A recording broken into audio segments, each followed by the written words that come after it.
Ora, vivam, sejam bem-vindos a mais uma edição de Conversas com Alma, 111ª edição. Vamos olhar para a CAPS Cuidar de Nós, que é um projeto da Liga Portuguesa contra a SIDA, uma instituição particular de solidariedade social com estatuto de utilidade pública e sem fins lucrativos. Apoia pessoas que vivem com SIDA e outras patologias infecciosas e promove também a educação para a saúde.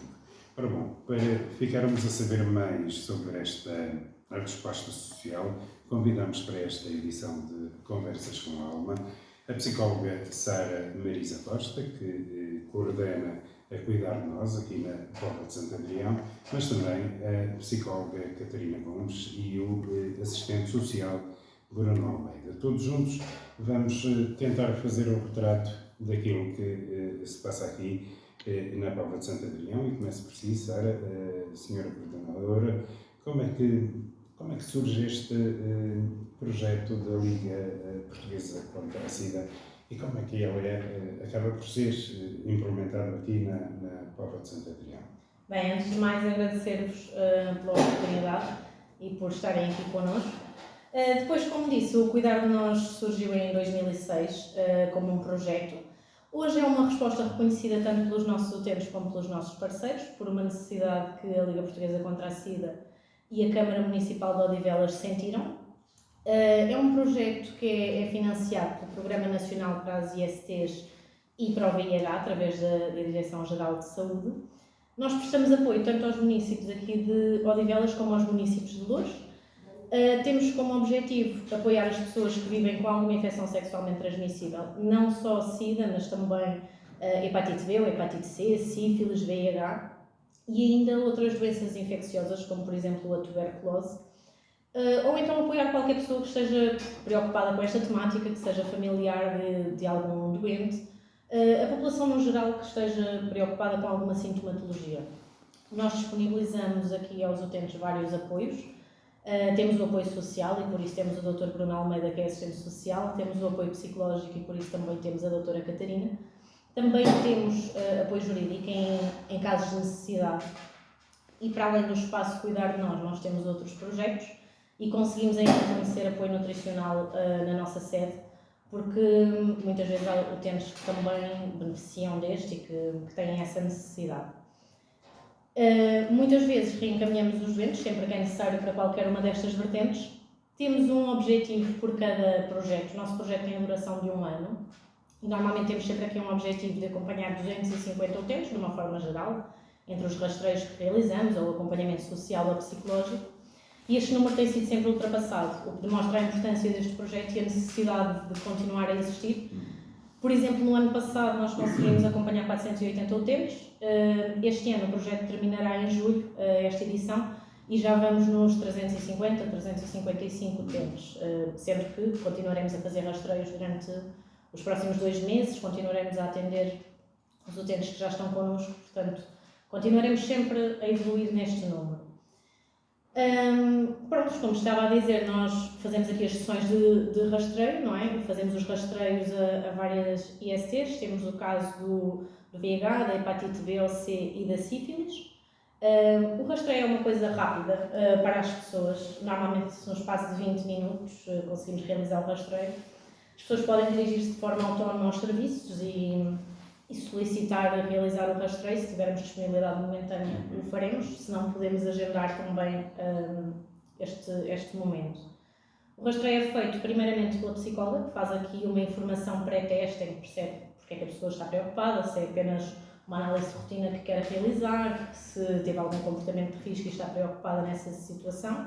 Fazemos aqui alguma literacia para a saúde e um bocadinho de psicoeducação das formas de transmissão, de como é que as pessoas se podem proteger, do que é um comportamento de risco ou não.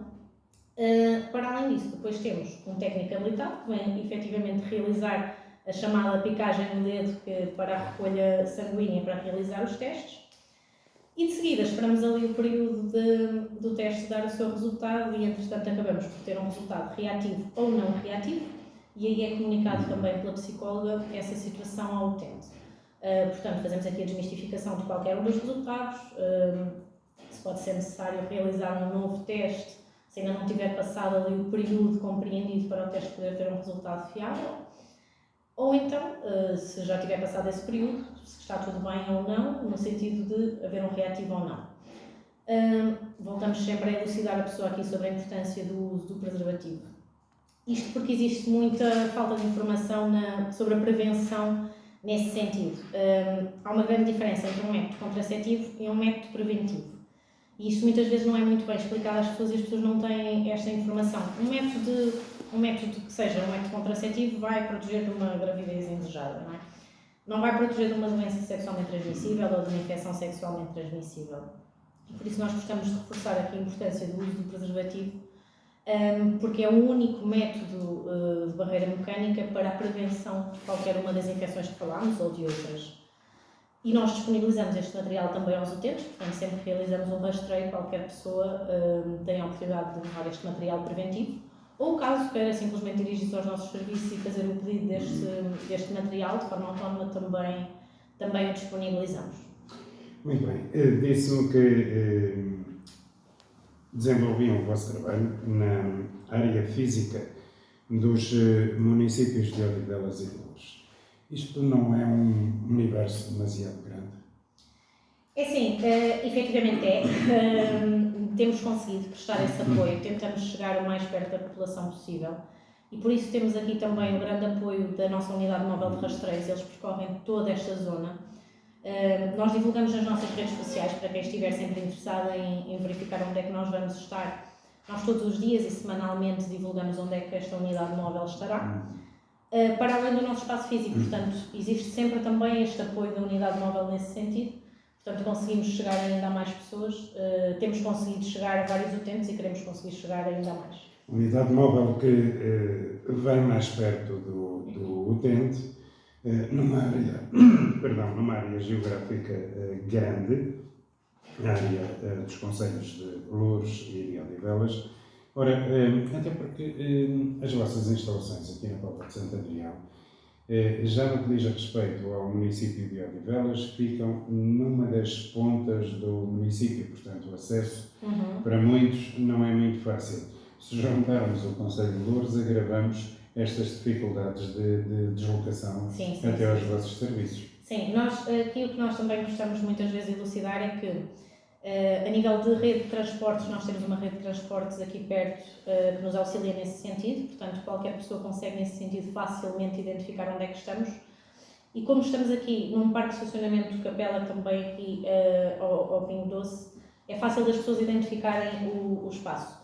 Mas quando não há necessidade da pessoa vir ter connosco, quando é uma dúvida, seja o que for, nós também temos a nossa linha telefónica, que mesmo aqui nos nossos serviços a pessoa pode contactar-nos, ou então temos a linha SOS SIDA, que também faço referência, que está disponível em todo o país, e que funciona das 10 da manhã às 6 da tarde e que, portanto, pode sempre auxiliar em questões rápidas. Ou seja, uma linha telefónica e uma carinha que servem na prática para encurtar distâncias. Antes de começar a falar diretamente com a Catarina, queria questioná-la ainda, saber a sua opinião sobre uma reflexão que podemos aqui fazer. Sabendo que o vírus é transmissível, sabendo também que afeta mais a população jovem e que não há propriamente cura, a situação gera cura de medos e de incertezas quanto ao futuro para quem vive com o vírus. É possível ultrapassar essas incertezas, esses medos? É preciso ajudar a ultrapassar essas incertezas e esses medos? Sem dúvida, é isso que nós queremos cada vez mais fazer. Nós lidamos com essa realidade muitas vezes, quando há aqui algum teste que dê reativo, principalmente na questão do VIH, que é onde existe mais estigma. Existe um grande estigma em relação a qualquer infecção ou doença sexualmente transmissível. Mas no VIH, o que nós sentimos é que tem um maior impacto na pessoa que tem esse resultado na sua frente. Acaba por ser uma reação muito mista. Há pessoas que lidam muito bem no momento e que está tudo bem. Há pessoas que ficam muito preocupadas e sem saber o que fazer, como é que vão reagir, como é que vão contar às pessoas, tudo isso. mas acaba por ser mesmo de pessoa para pessoa. Há pessoas que só passado alguns dias é que percebem que estão preocupados com a situação e que lhe começam a surgir dúvidas. O que nós queremos e o que nós tentamos é explicar às pessoas que neste momento estamos numa fase em que a medicina evoluiu bastante, existe medicação para podermos ter aqui uma carga viral estável, portanto que esteja indetectável e que não seja transmissível a outras pessoas, mas também explicar a importância de se continuarem a proteger, porque o sistema imunitário pode estar mais fragilizado, mas que não é o fim da vida, não é o fim dos projetos, não é o fim das experiências. Portanto, a pessoa pode continuar a ter a sua vida, a ter os seus sonhos, a ter tudo, que já é possível viver com isto, e nós estamos aqui mesmo para desmistificar essa questão e estamos sempre disponíveis, seja nos nossos espaços e também pela linha telefónica, como disse há pouco, para auxiliar em qualquer questão que as pessoas possam ter, que possa surgir, mesmo que não seja a própria pessoa que teve este diagnóstico, mas que seja um amigo, um familiar, um companheiro que tenha dúvidas, nós também estamos sempre presentes para prestar esse auxílio e tentar desmistificar todas as crenças e ajudar aqui a que a vida seja o mais leve possível e que esteja tudo mais dentro da normalidade, com qualquer resultado. Independentemente do apoio que prestam e da forma como a pessoa portadora do vírus poderá entender e viver com a sua doença, o anonimato é um valor inegociável. Sim, tanto o anonimato como aqui a confidencialidade, e é importante as pessoas terem sempre isso em questão, tanto nos nossos serviços telefónicos como em qualquer um dos nossos polos, seja qual for o projeto da Liga Portuguesa contra a SIDA, nós garantimos sempre isto, confidencialidade, anonimato e, acima de tudo, o respeito por quem vem ter connosco. Portanto, nós não estamos aqui para julgar ninguém pelo seu resultado nos testes, nós estamos aqui para isso, estamos aqui para auxiliar as pessoas, para os ajudar a encontrar respostas para as suas questões e para, acima de tudo, garantirmos as suas condições de saúde. Catarina Gomes, estão aqui para ajudar e para acompanhar as pessoas, não para julgar, como acabou de dizer a coordenadora.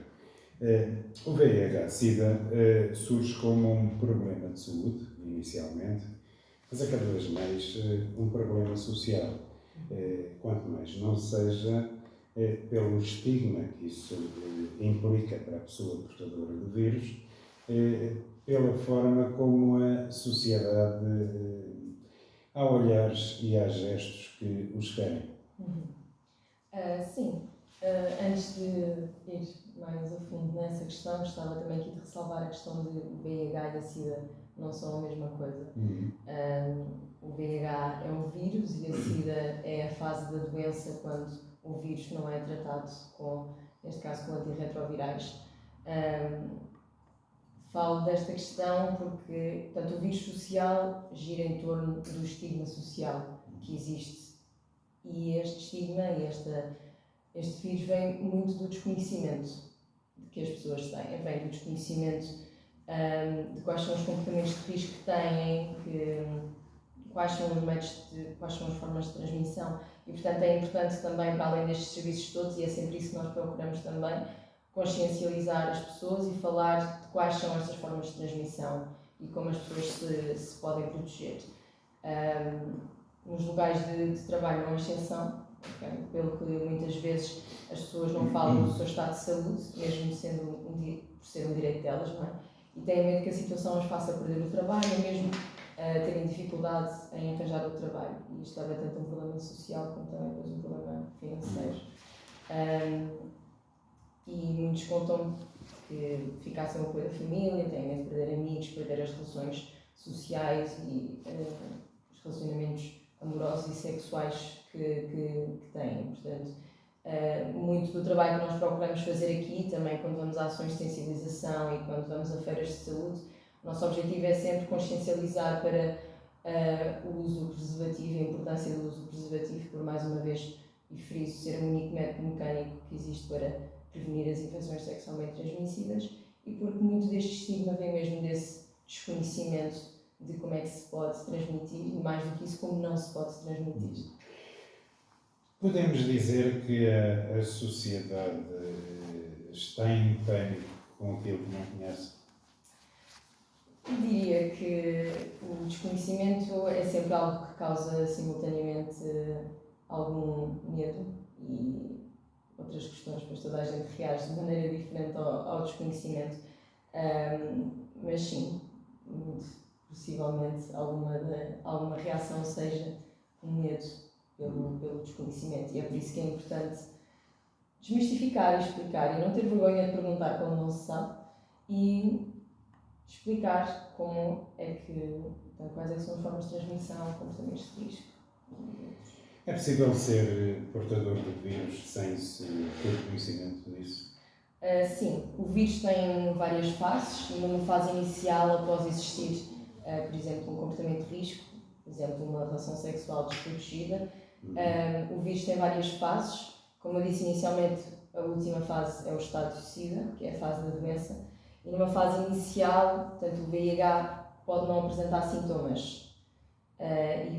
E esta fase, que é chamada fase assintomática, pode durar até 10 anos. Portanto, a pessoa pode estar, de facto, infectada com o vírus e não saber. E por isso é que nós falamos da importância de fazer a realização dos testes de rastreio, porque só sabemos mesmo através da realização do rastreio. O que, aliás, não é difícil. Esses testes podem até ser adquiridos na farmácia. Devem ser feitos com regularidade? A questão da regularidade depende um bocadinho também de como a pessoa identifica a sua própria necessidade. Portanto, alguém que nós aconselhamos sempre, pelo menos uma vez na vida, fazer, toda a gente deveria fazer o teste ou o rastreio.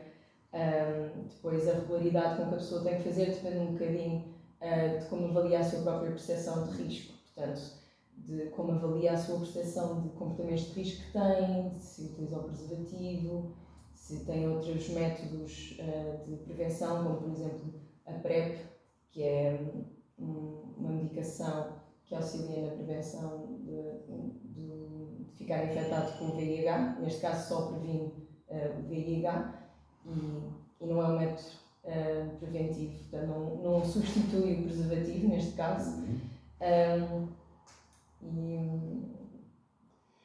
Apesar dos progressos da medicina nesta área, a prevenção ainda acaba por ser a melhor resposta e, nesse caso, fazer o tal teste não custa nada e é acessível, está disponível em todas as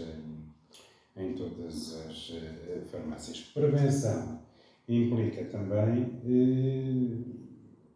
optar por modos de vida saudáveis.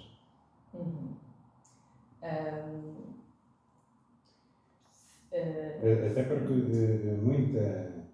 muita, digamos, terapia a nível dos portadores de vírus pode ter que ver, quanto mais não seja, com a simples alimentação. Uma alimentação cuidada ajuda a não desenvolver infecções. Exato. Por isso é que nós temos o nosso apoio nutricional, é para isso mesmo, para auxiliar as pessoas que estejam infectadas com alguma infecção sexualmente transmissível, por estas, no caso do VIH, afetar o sistema imunitário. É importante também, para além da medicação, ter um estilo de vida saudável, portanto, comer bem, ter uma vida ativa, para poder então auxiliar o sistema imunitário a não enfraquecer. Muito bem. Vou regressar aqui à conversa com a Sara Costa, até porque, em termos de prevenção, para já há aqui uma diferença. Devem ser considerados comportamentos de risco e não grupos de risco. Não há grupos de risco nisto. Há, efetivamente, comportamentos que podem fazer acrescer o risco de ficar infectado com o vírus. Sim, claro que sim. Muitas vezes as pessoas têm aqui também um estigma que existem tais grupos de risco, como referiu. Nós não consideramos isso e penso que nenhum de nós tem esta perspectiva desta realidade, não é? Nós temos todo o tipo de população que possa vir a ter uma infecção sexualmente transmissível, seja ela qual for. Não temos só alguém que tem um comportamento de algum tipo promíscuo ou que teve alguma falta de cuidado no sentido de, por exemplo, partilha de lâminas, partilha de agulhas, seja o que for. Não é só essa população que acaba por ser infectada, e é bom que as pessoas tenham noção dessa realidade. Até porque, e por isso a importância do que a doutora Catarina estava a dizer, testar, ter atenção aos comportamentos, porque qualquer pessoa pode um dia achar que está com alguém que não tem nenhuma infecção e por isso não realizou nenhum método aqui preventivo, neste caso o uso do preservativo, como expliquei, não um método contraceptivo, mas um método preventivo, e pode por aí apanhar algum tipo de infecção sexualmente transmissível. Por isso a importância de, existem sim comportamentos de risco, não os ditos grupos, e os principais comportamentos de risco são aqui o comportamento sexual sem o uso de prevenção, não é?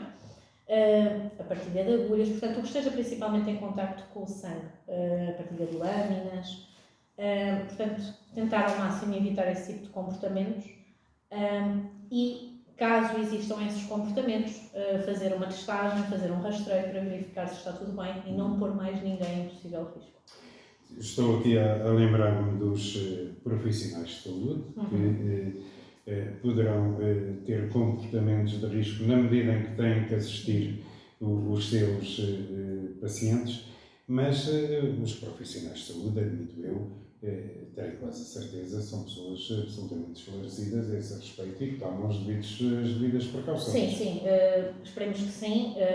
E normalmente os profissionais de saúde também têm vários acordos nos seus próprios estabelecimentos de trabalho, em que, vejamos o caso, por exemplo, de uma enfermeira que esteja a assistir a alguém que esteja efetivamente infectado com VIH, com uma carga viral que não está no estado indetectável e intransmissível, portanto, ou que não está a realizar a medicação de forma correta ou que ainda não a iniciou, e, por exemplo, está a fazer uma análise a essa pessoa e, sem querer, pica-se ela própria com a agulha que usou no doente. Existem aqui indicações específicas para a proteção do VIH. Neste caso, a indicação chama-se PPE e ela pode ser tomada, deve, mediante a consideração de quem tem este comportamento de risco, nas imediatas 72 horas. E ela funciona como uma pílula do dia seguinte, passa aqui a expressão, mas para as infecções sexualmente transmissíveis, neste caso para o VIH. É uma medicação complexa, que tem a duração de um mês de toma, exatamente. Pode ter vários efeitos adversos, portanto não é uma medicação com que quem vai tomar se vai sentir confortável e ok, estou só a tomar e está tudo bem. Pode dar mesmo algum desconforto, mas é efetivamente o único método, pelo menos até ao momento existente, para utilizar após um comportamento de risco. Isto estamos a falar no caso dos profissionais de saúde, mas no caso de alguém que tenha um comportamento de risco, também se pode dirigir aos hospitais para poder ter acesso a esta medicação. É uma medicação forte e que não é disponibilizada a qualquer pessoa, é sempre avaliada pelo próprio médico, consoante a situação em que ocorreu, qual o grau de efetivamente comportamento de risco, e só aí disponibilizada. É uma medicação que já existe e pronto, é mais uma evolução da ciência e da medicina nestes termos, que sem dúvida acho que é muito importante ressalvar, porque é muito importante estas evoluções, e é importante que a medicina continue a evoluir e que consigamos cada vez mais ter mais métodos de pós-proteção. Portanto, depois do comportamento de risco, haver aqui ainda alguma solução para poder voltar atrás e minimizar estes possíveis danos. É uma medicação que pode ser considerada como SOS? Sim, pode ser considerada como SOS, mas é necessário que não seja vista como um SOS. Portanto, que não seja vista como, ok, hoje tenho um comportamento de risco, amanhã posso ir tomar esta medicação, daqui a um mês tenho um comportamento de risco, vou novamente tomar esta medicação. Pelos efeitos agressivos que tem para o corpo e por ser uma medicação pesada, não é uma medicação que possa ser prescrita constantemente, digamos assim. Não é uma medicação para fazer uso várias vezes.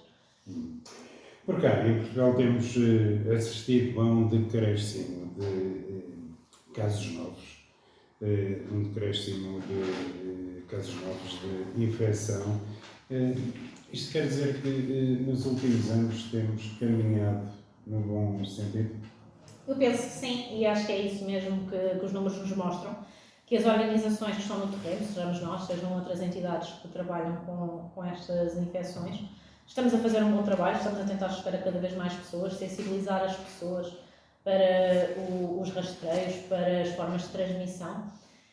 Mas isto só não chega e nós precisamos do apoio de todos, precisamos que esta palavra seja divulgada, não é? Para conseguirmos chegar ainda mais pessoas e conseguirmos abraçar ainda mais causas e continuar a diminuir estes números. É possível chegar a 0 casos ou isso é uma utopia? Eu acho que é uma utopia. Seria sem dúvida ótimo, não é? Seria um sonho, digamos assim, mas infelizmente nós nunca conseguimos chegar a toda a gente, não é? Não é sem dúvida fora de margem e claro que é sempre um objetivo para nós, mas sabemos que pode ser um objetivo difícil de alcançar. Muito bem. Bruno Almeida é assistente social, desempenha o seu trabalho e desenvolve o seu conhecimento aqui na Cuidar de Nós também, na Póvoa de Santo Adrião. Eu sei que tem entre variadíssimos outros apoios também, um apoio jurídico, um apoio social. Em que é que consistem os apoios sociais que podem disponibilizar a quem é portador do vírus?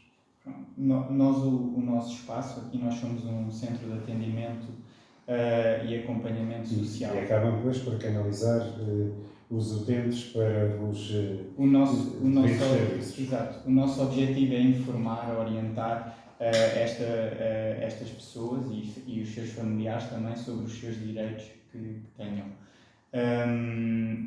De modo a contribuir também para o seu reequilíbrio e o estabelecimento do seu equilíbrio funcional. Não existe um apoio social específico para a população que tem VIH. No entanto, referir também que a medicação é gratuita. Esta medicação é gratuita para as pessoas que tenham VIH. Depois existem outros apoios, como o Serviço de Apoio Domiciliário,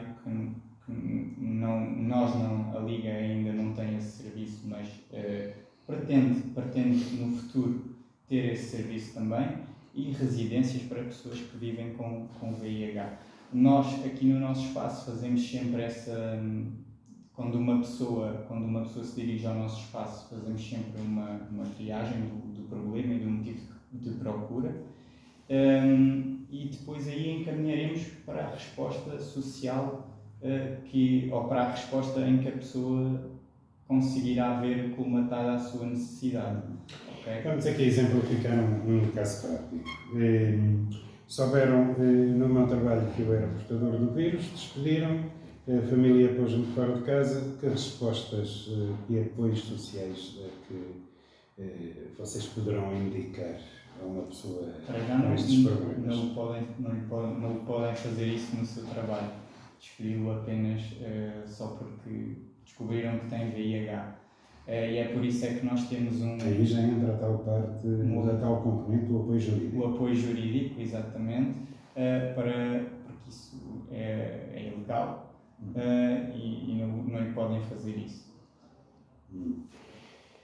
O convidar a sair de casa, já não há leis que o impeçam, mas depois há aqui um problema. Por exemplo, uma pessoa nestas ou noutras condições pretende comprar uma casa, pretende adquirir um apartamento, os bancos perguntam tudo e mais alguma coisa, e há uma parte do questionário onde se tem que referir que se é portador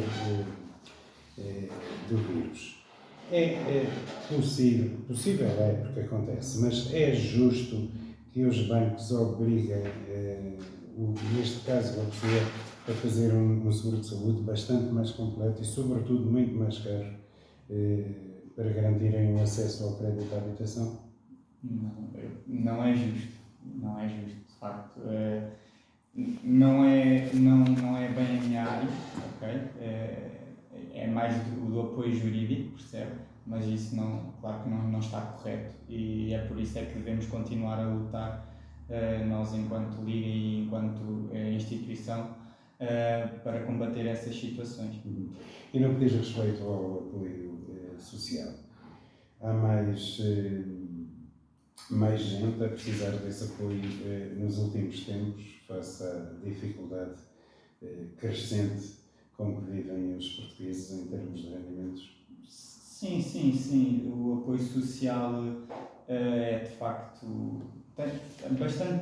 Bastantes pessoas se dirigem ao nosso espaço e estão não só pessoas infectadas, mas também outras pessoas que estão em situações de vulnerabilidade, que não conseguem arranjar emprego, população migrante que enfrenta todas estas dificuldades de inserção num novo país, não é? numa nova cultura, e recorrem muitas vezes a nós.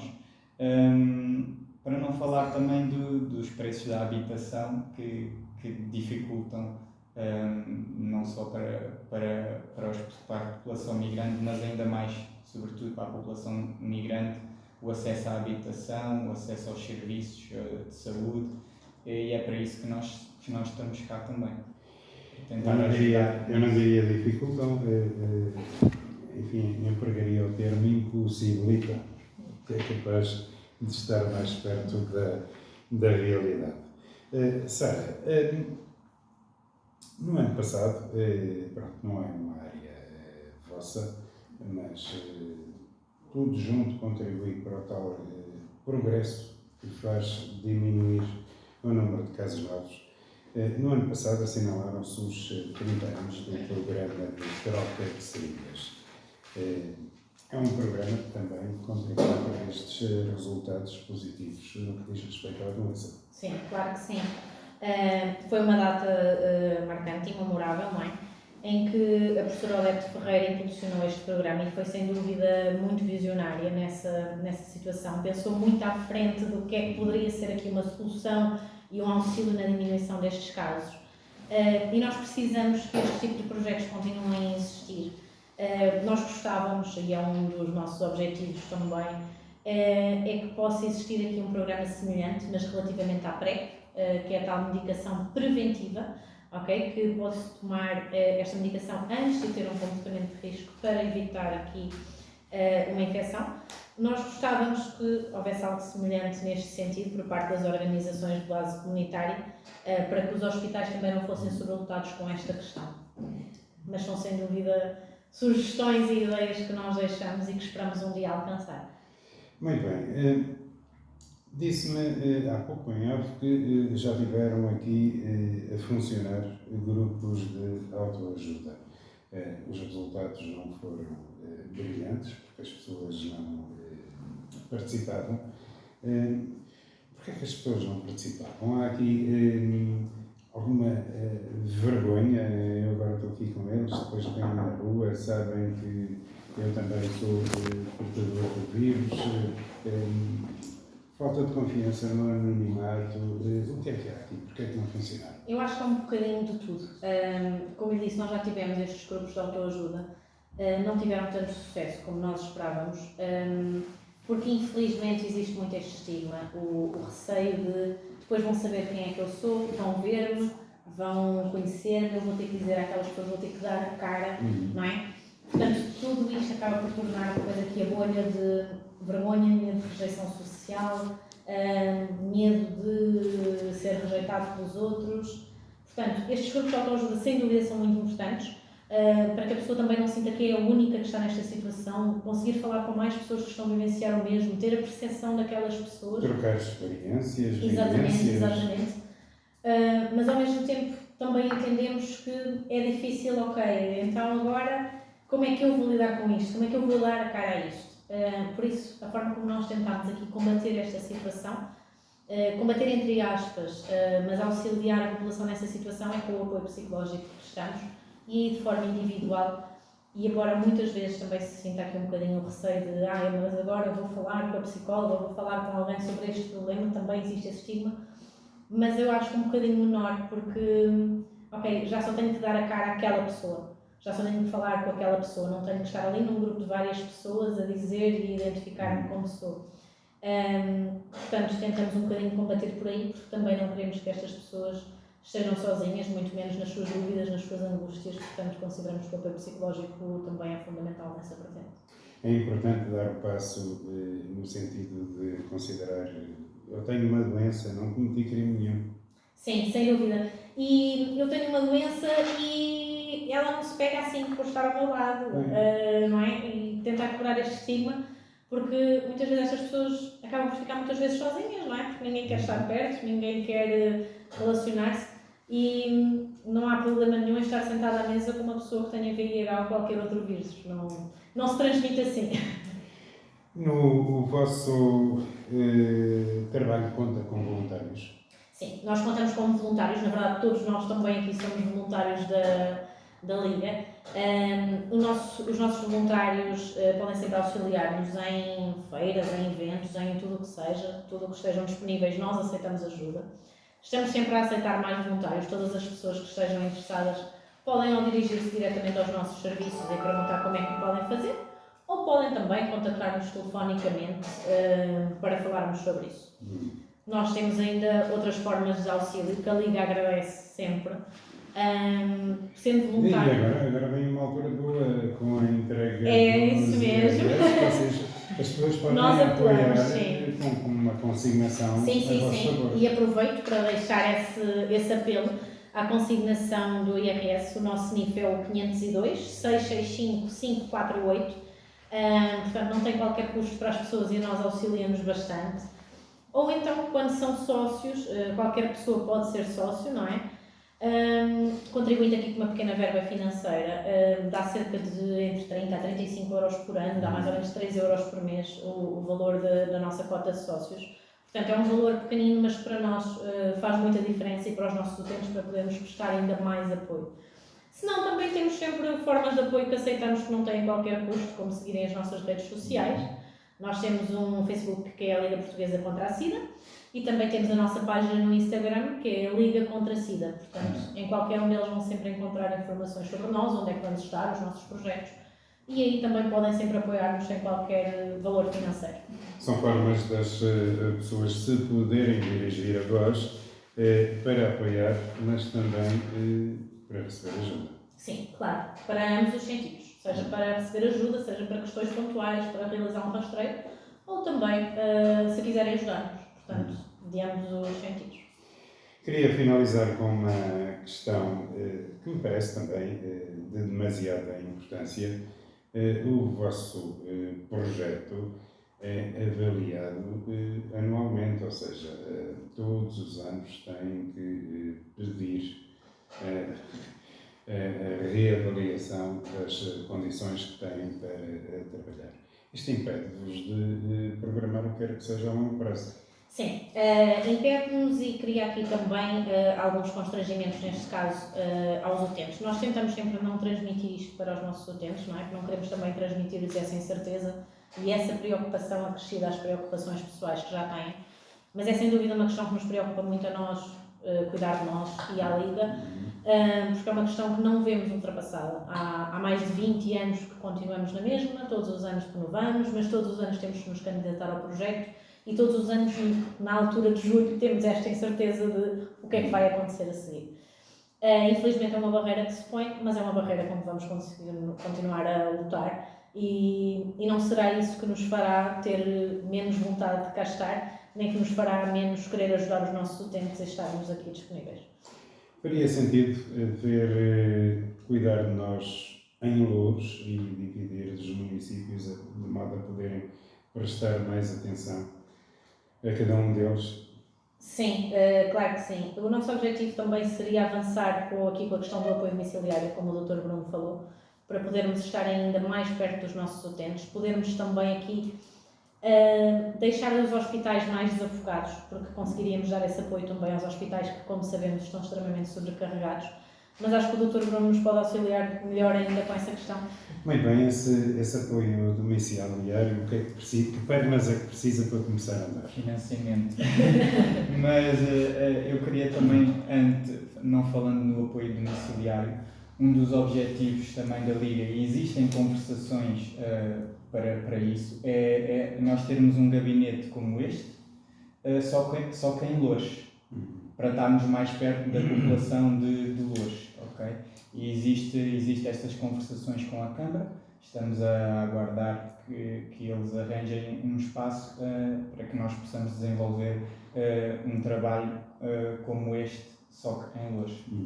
Muito bem, até porque, voltando ao apoio domiciliário, vocês aqui abrangem uma zona enorme entre Sacavém, Lousa, Póvoa de Santeiria, Pontinha, Canessas. Ora, isto em apoio domiciliário, isto, o financiamento vai ter que ser significativo. Exato, e iríamos precisar de financiamento de algumas instalações para que os profissionais depois também pudessem exercer a sua atividade profissional, não é? Irem ao domicílio das pessoas, transportes, pronto, mas o nosso objetivo é avançar mesmo com esse projeto e juntar o apoio domiciliário ao nosso trabalho que já fazemos. Muito bem, e já não seria pouco. Trabalham em instalações municipais, para além da cedência das instalações, o município de Odivelas, neste caso, apoia-vos de alguma outra forma? Sim, nós temos algum apoio dos municípios na divulgação dos nossos projetos.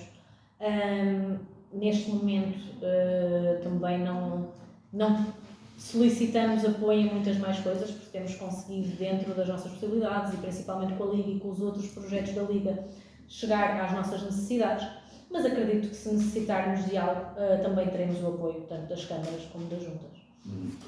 Muito bem, agradeço a vossa disponibilidade para termos tido esta agradável conversa. Ficámos todos a saber bastante mais sobre cuidar de nós e da forma como funciona. Já sabes, estão aqui na Póvoa de Santo Adrião. Se precisar, dirija-se cá. Dá sempre aqui um porto de abrigo, uma porta aberta para o ajudar naquilo que precisar. Se ao invés tiver disponibilidade para ajudar, dirija-se cá mesmo, porque é preciso ajuda. Toda a que venha não é demais para manter estes projetos a funcionarem. Muito obrigado. Voltamos no próximo domingo com outro tema e outro convidado.